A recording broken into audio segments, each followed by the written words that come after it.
Chapter 7. Rhythm and Flow. Coffee watched the fractured sky above her pale as night yielded to dawn. For a few fragile seconds, she remained as detached as the clouds overhead, suspended in an intermediate space between nightmares and dreams. Where reality couldn't reach, it didn't last long. Memories of the previous night found her soon enough. Then she remembered the eyes. They were the fathomless black, fixed firmly in her mind. She remembered the sensation of falling after she had leapt from the night zoo's wall. The impact as she would have landed, feet first in the dirt and stumbled. When she had risen, she had come face to face with a monster, and not just any monster, the Shaitani. She had known what it was instantly, growing up. She had heard tales of it, but nothing that had prepared her for the truth. The creature she had laid eyes on had been a thing, built from nightmares, a mass of raw pink skin, stretched tight over tendons and bone. She envisioned the knife-like teeth and bottle-brush tail, the way each of its black claws had curled in the earth as it tensed.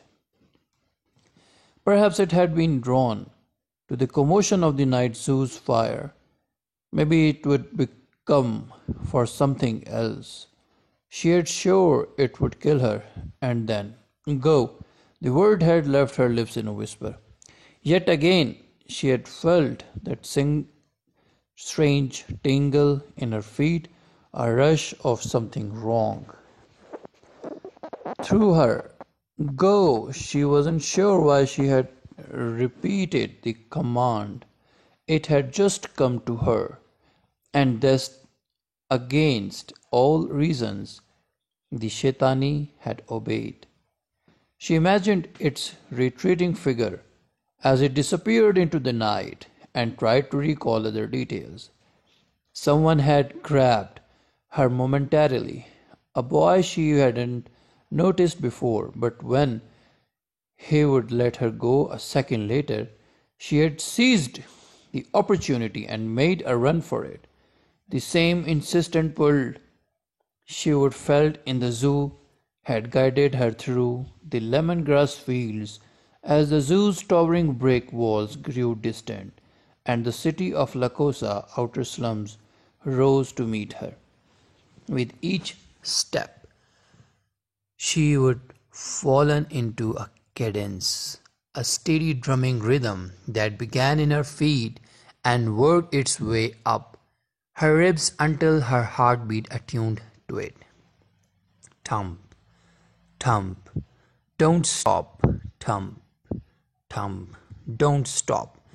The pull had led her through winding side streets rank with the stink of waste and rotting food until she had found refuge in one particularly small alley filled with old crates she could hide behind. Now she sat there with her knees pulled up to her chin.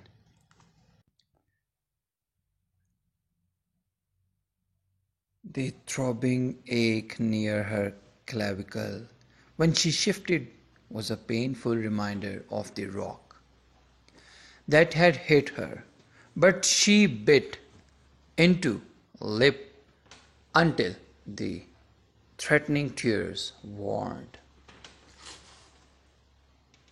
She wouldn't cry. She determined not here. To cry now would be to unleash something, a deluge she wasn't sure she would be able to dam once released. Her stomach twisted as she stemmed two different kinds of pains, refusing to let either consume her. After a moment, the first subsided, but the second kind remained.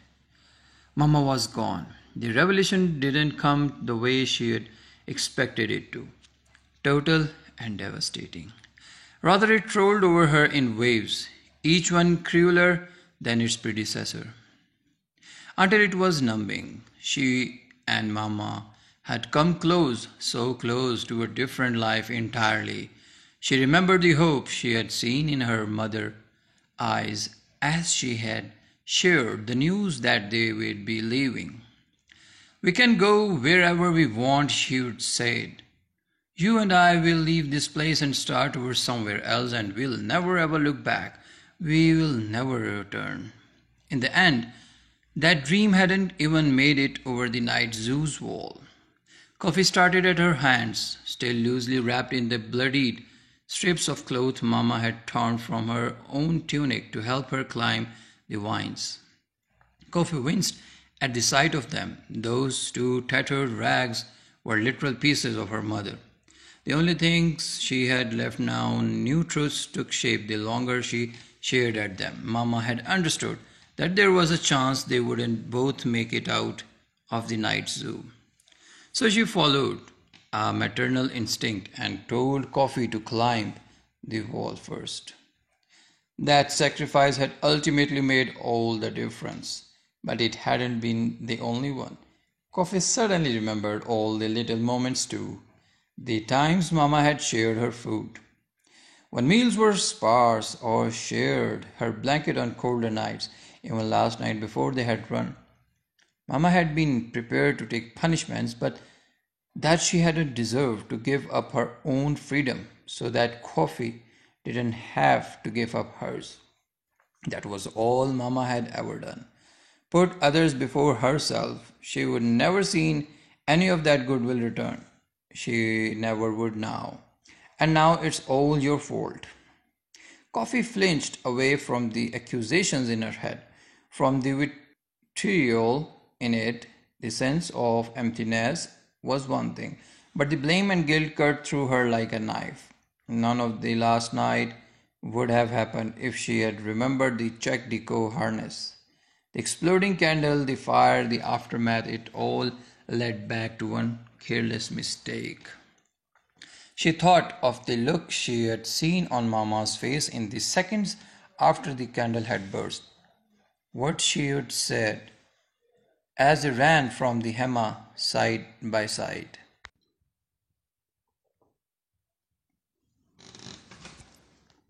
"If Baz realizes what you really did and what you really are, you will never leave this place." Coffee focused on those words now, letting them echo in her head. Mamma had known something about her, but what something significant had happened last night, a thread that interwove between her, the shaitani, and that strange feeling in her feet, but she couldn't understand the connection. A new stab of pain stuck as she realized that it didn't matter. That strange feeling, whatever it had been, and whatever had caused it, was gone now. That truth had likely died with Mamma.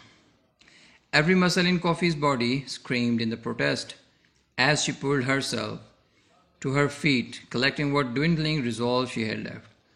Her feet were sore, her tunic was sticky, and she was sure the twist in her hair was unraveling.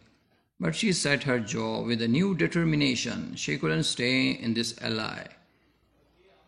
Her mother's last gift to her had been a second chance at life, and that gift couldn't be wasted. Sitting here waiting for something or someone to happen upon her wasn't an option. She had to move.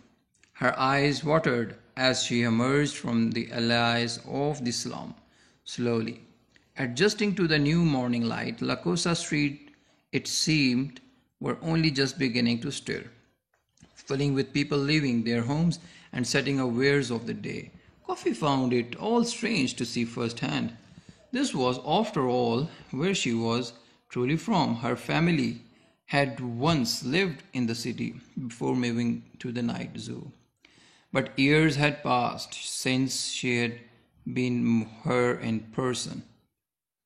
It was a peculiar thing to know a place was home without knowing it all. She idled through the roads quietly, trying to lay out a map in her mind. Each part of Lakosa, it seemed, had its own style and character. She passed through a street that smelled of linens and soaps, one full of strung-up meats and animal hides, and yet another filled with artisans and pottery work. With each discovery of something new or unexpected, she watched the city come to life. The red dirt beneath her feet seemed to hum, and the collective smells around her formed a fragrance of their own. She was still tired, still on edge, but something about the city calmed her.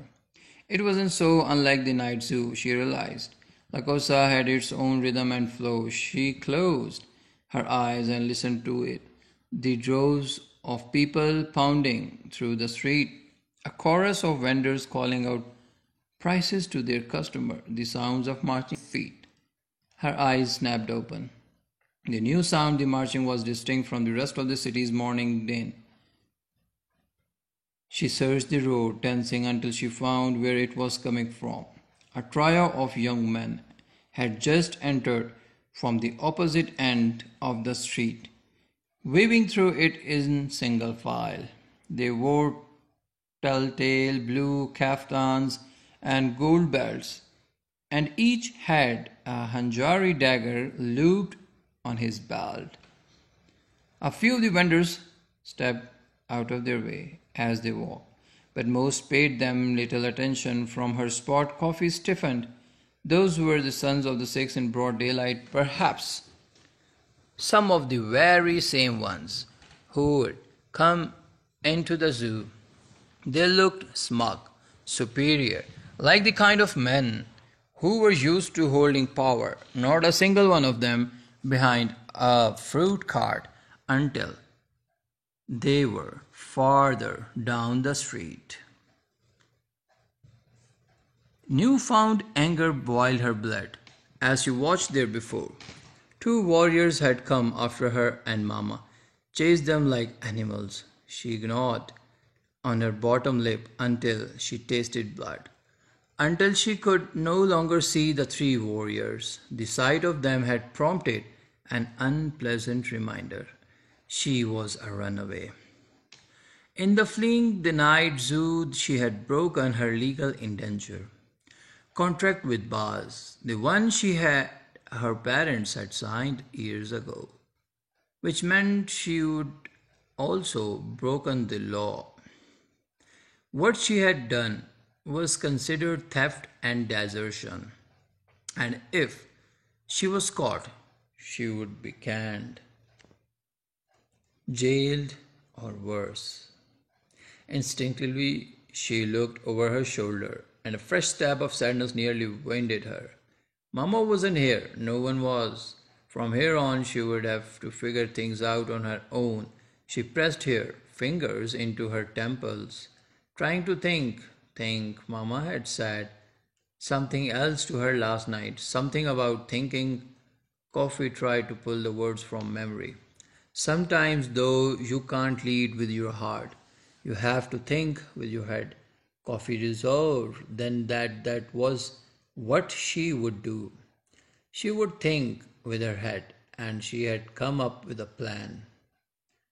She and Mama had once dreamed of leaving La Cosa, so that was what she would do. She was going to find a way out of here. The sun rose higher as the morning went on, drawing heat from every crevice of the city's roads and buildings. Eventually, Coffee found a public well where she would wash. She didn't have clothes to change into, so the best she had been able to do was a few buckets of water poured over her body, but that had at least gotten rid of the grit and the lingering smell of smoke. Only so much could be done about her hair without shea butter and good comb. But she at least tried to redo some of the unraveling twists. She was still wringing out her clothes when she reached the end of one street and stopped. If La Cosa had been designed like a pie, a circle cut into thick, even slices, then this had to be its center. It was like nothing she had ever seen before. Tents in every size, shape, and color were pushed together. So close it was hard to discern where one stopped and other started.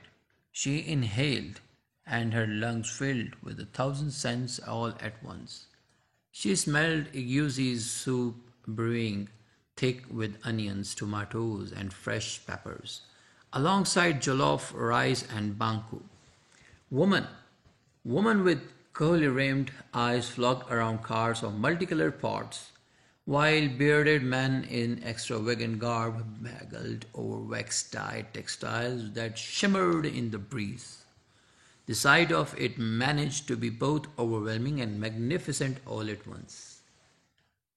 Coffee was so taken by it that she didn't notice anything near her until she tripped. Oh, excuse me. Yes, you. She started. She hadn't seen the person sitting on a blanket near her feet. It was an old woman sitting before an assortment of small glittering trinkets. There were beaded bracelets, hoop earrings, and several jeweled hair batters with eye focused on the six wooden figurines displayed in a semicircle at the blanket's center. A heron, a crocodile, a jackal, a serpent, a dove, a hippo, icons of the gods, familiars. Quite all the night, little one. The woman offered a small smile. Her tunic was as plain as her blankets, and the tufts of white hair peeked out from the edge of her cotton head warp. A tarnished amulet hung around her neck. I'm easy to miss. She followed Coffee's gaze and nodded to the figurines. You are faithful. I am. Coffee swallowed a hard lump in her throat. The figurines, clearly carved from good marula wood, were so much like the ones she and Mama had prayed to only yesterday. The memory now felt like part of that different life. Their love, she whispered. Thank you, dear. The old woman's voice held a touch of pride. The coffee relaxed as she recognized the fluid was she spoke. Zamani, the woman, was Jeet. Like her, out of respect, she bowed her head. Good morning, Auntie, she said, deferring to the respectful greeting for an elder. The old woman's dark eyes danced, and a good morning to you, little bird. The gods are kind today to bring us together. She studied Coffee more closely. You are skinny. It wasn't a question, but it wasn't an accusation either. Are you hungry? Before Coffee could answer, the old woman was digging in a bag at her side and withdrawing a wrapped loaf of bread. The smell alone made Coffee mouth water. I've got more than enough here if you would like to share. Coffee paused. She was still feeling cautious and more than a little wary of strangers, but Mama had taught her the rule of a kin. You never refuse a meal offered by another Jeet. Besides that, she was starving. As though she would read her mind, the old woman split her bread in half without another word. Coffee took a seat beside her on the blanket as they ate. She barely resisted a moan. Food had never made her cry before, but this bread was so delicious that she almost wanted to. Every morsel seemed to give something small back to her, revitalizing her. When she looked up, she found the old woman was watching her. You seem a bit young to come to the market on your own, she noted. Coffee sat up straighter. I am 18, she lied. Perfectly capable. One of the old woman's white brows rose. Really, I would have guessed 16 actually. Coffee was grateful. The darker hue of her skin couldn't betray her embarrassment. She pointed to the trinkets on the blanket, eager to change the subject. So, how much do these usually go for? She asked. Oh, the old woman brushed crumbs from her lap and leaned against the building directly against them. I suppose it depends on the buyer. I accept payments in coin, of course, but sometimes I offer for a barter. A barter? Coffee repeated the word. It sounded vaguely familiar, but she couldn't remember another time she had heard it. It means a trade. The old woman explained one thing given in exchange for another thing of equal value. Coffee stared. You can do that here? Trade one thing for another without paying money? The old woman smiled. Of course you can. Anything can be bartered for if you know its true value. Coffee sat back for a moment, considering all her life currency had worked one way. She and Mama had worked for a daily coin allowance, which they had then used to pay down their debt. The idea of paying for things in other ways through trade felt entirely foreign to her. She was still thinking about it as her eyes roamed over the items on the blanket, stopping on one particular. It was a silver ring, simple enough at a glance, but the jewel at its center was exquisite. It reminded her of an opal, but brighter, impossibly prettier. At once she felt distinctly drawn to it. For a second time the old woman followed her gaze. Ah, yes, the Dunai stone, she said knowingly, is a modest thing, but it does catch the eye. I have had several offers for it in the last week, though none that were worthy. Coffee paused. Did you say Dunia stone? I did. There was a glint in the woman's eyes now. You have heard of them? Sure, in stories. Coffee thought about what her mother had told her about Dunia stones when she was a little girl. It was said they came from the very heart of the earth itself and could be only be found in. You have been to Kusonga Plains? She said aloud. The old woman nodded. I have. Now it was Coffee who sat back against the wall. She had only just left the night zoo for the first time since, and her parents had become indentured there. So it felt impossible to imagine something as far away as the Kusongna Plains. She started at the old woman, distinctly impressed. What is it like there? Oh, it's beautiful, said the old woman. There are fields of lemongrass that stretch for miles, food that tastes like paradise. She closed her eyes wistfully. I imagine it's what the god land might some day be like. If I'm so lucky as to get there, it's truly a place of wonder. She cracked an eye open to look at Coffee. And a place of magic. Coffee coughed before she could stop herself, then tried to disguise it as a cough. The old woman's other eye opened and she pursed her lips. You don't believe in magic? She asked. Well, no, said Coffee. Magic isn't real. It's just something from stories. Now the old woman looked offended. And who told you that nonsense? My Coffee, faltered my mother. The old woman crossed her arms and sniffed. Well, your mother is quite incorrect. Why? Coffee gaze dropped to her hands.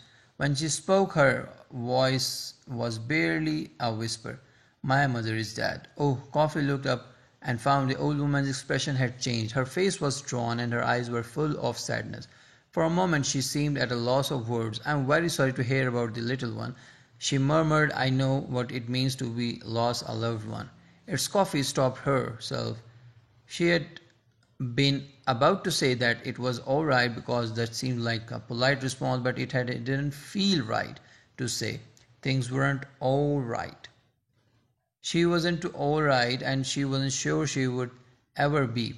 Another beat passed before the old woman spoke again. I'm sure your mother only told you what she had knew to the truth. She went on more gently, but she could show only that magic has not always been confined to the pages of stories.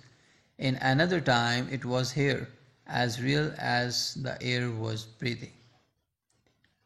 Coffee sat up. It was. An old woman nodded. In cities like Colacosa, it was once a part of everyday's life. People used magic to heal the sick and injured, to protect borders and every part of children's education. Jabs and Jeets alike could inherit it, and those who did were trained to Temple of Lakosa by brothers of its orders. They were called Darajas. Coffee frowned. Mamma had certainly never told her any of this.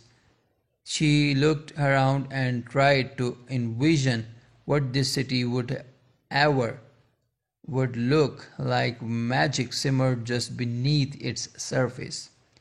Had magic sparkled? She wondered, or had it been invisible?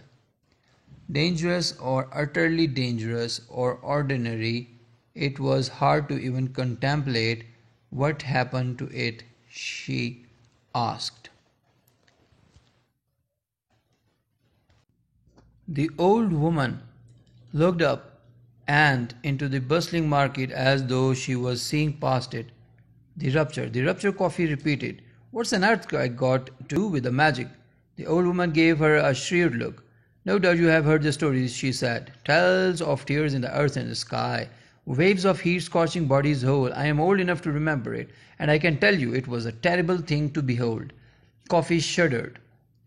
She had been told the story plenty of times on the ways, but that made it no nicer to think about. To this day, no one truly knows what caused the rupture. The old woman continued, but afterward things changed in La Cosa. People stopped looking at the Rajas as resources and instead saw them as threats. Over the years, they become ostracized, hunted down like animals. Coffee finished, so that's how magic was lost. Not lost. The old woman's eyes twinkled. Hidden. Coffee frowned. Hidden? The old woman started rocking side to side. Many the Rajas fled La Cosa when they felt it was no longer safe. But I believe there is still magic in the city, and those with the ability to wield it, even if they do not know it themselves. Coffee didn't answer. She thought of what had happened in the hammer, the way it had made her feel. She remembered the sense of her release as the candle burst, the claminous Mama's words. If Baz realizes what you really did and what you really are. There had been a time when the magic had existed in the city, when people had been able to use it. The idea that she could be one of the people felt impossible, but she didn't have another explanation for what she had done. All her life she had been led to believe in certain truths, but there were things Mama had never told her, things Mama had even hidden from her. Why, how much, how she'd know? She started at her aunt's. Are you feeling well, dear? Coffee looked up. The old woman was watching her much more intently now. I almost made Coffee uncomfortable. Slowly, she got her feet and brushed off. Thank you so much for the bread, she said. It was really kind of you. The old woman cocked her head. Have I upset you, child? No. Coffee heard herself answer too quickly, but she didn't take it back. In truth, she barely knew what she felt. She was tired, confused, even angry. Why hadn't Mama told her the truth?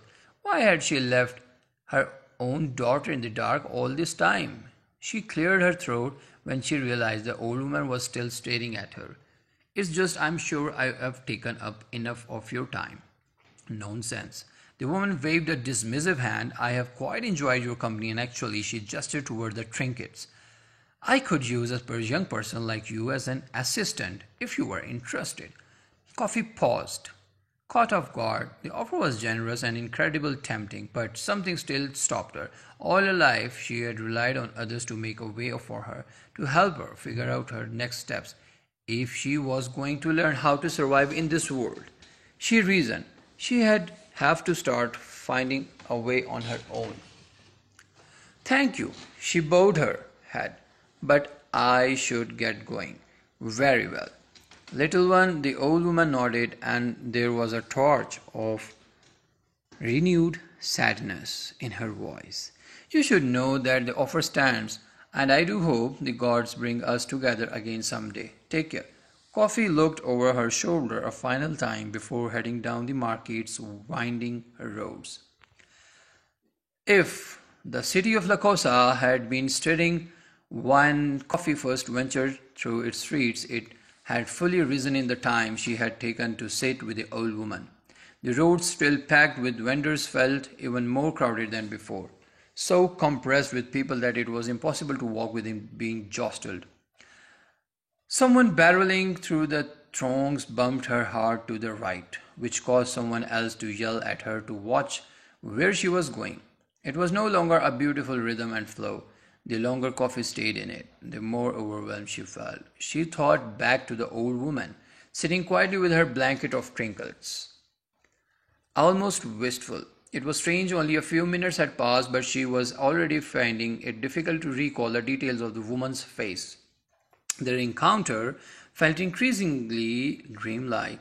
Though Coffee knew absolutely that it had happened, she focused on the woman's words on her job offer, and she felt a bit of regret. The opportunity had been generous, but she had said so no without real consideration. Once again, she had reacted instead of thinking things through. Being an assistant would be good work, a voice in her head reasoned. You had to have a steady income, maybe even a way out of La Cosa. The old woman had said she had been to the Kusonga Plains before.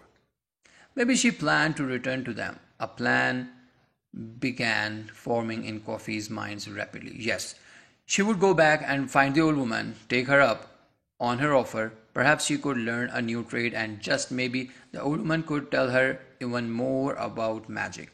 Someone bumped into her back as she abruptly stopped short in the middle of the road. But she didn't care. She had a plan, a way forward, hope. She turned on her heels to head back the way she had come, and then a hand clapped over her mouth. Coffee started. A scream rose in her throat as her attacker's grip tightened, but it was muffled in the din of crowds around her. Another large hand grabbed both her arms and pulled them behind her in a vise-like grip, dragging her off the main roads. She winced as a low chuckle filled her ears, and when she took in the familiar smell of spicy cologne, her blood ran cold. "Hello, Coffee," said Baz Mombe.